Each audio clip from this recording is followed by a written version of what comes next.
Hi everyone, welcome to my channel. Today's topic is adaptive features of living organisms.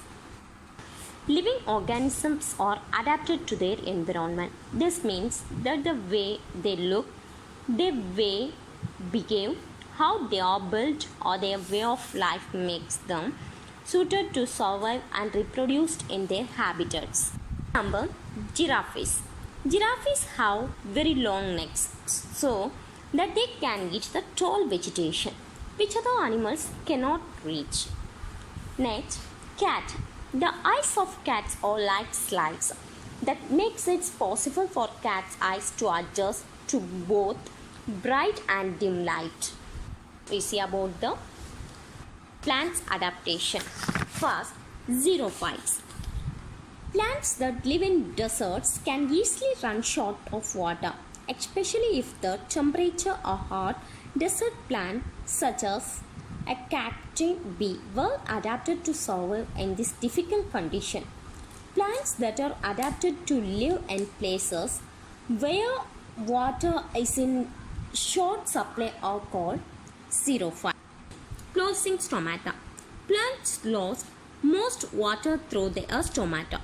If they close their stomata, then transpiration will slow right down.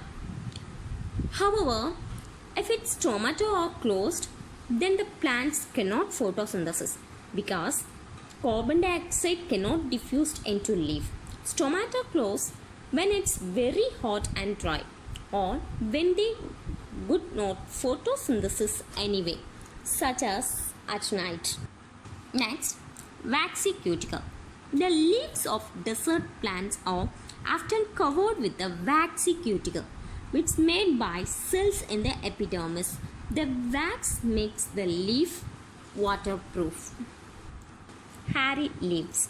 Some plants have hairs on their leaves. These hairs trap the layer moist air next to the leaf. Stomata and underside of leaves.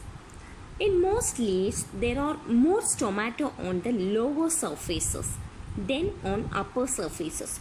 The lower surfaces is usually cooler than the upper surface, so less water will evaporate.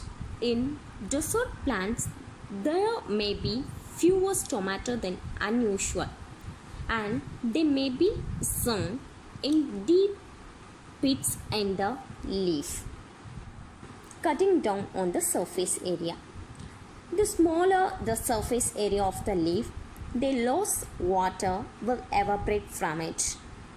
Plants like cacti have leaves with a small surface area to help them to conserve water.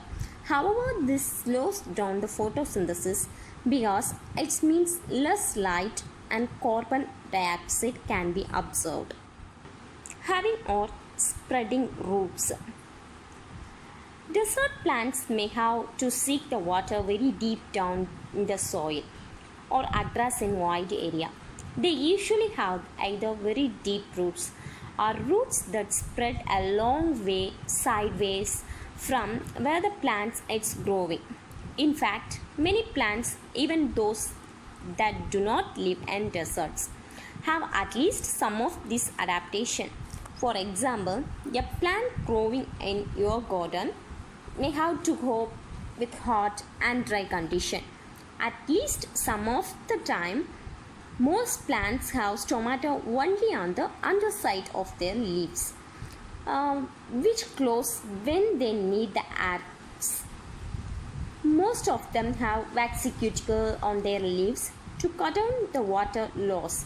Desert plants, though, show this adaptation to a much greater extent. Next, hydrophytes. Plants that live in very wet places, including those that live in water, are called hydrophytes. These plants have no problem of water shortage. They do not need adaptation to the conserve water as desert plants do. The water hyacinth is an example of plant adapted to live in water. The roots of their water hyacinths do not attach to the bed of the river or pond where they grow. but just floats freely in the water.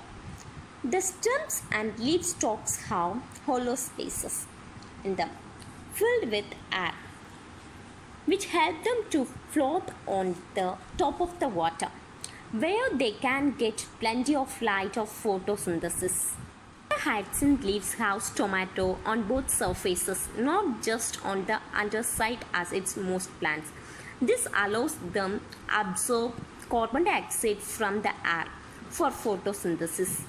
The cuticle upper and lower surfaces of the leaves are much thinner than in plants that don't live in water. There is no thick cuticle because there is no need to prevent water loss. Thank you.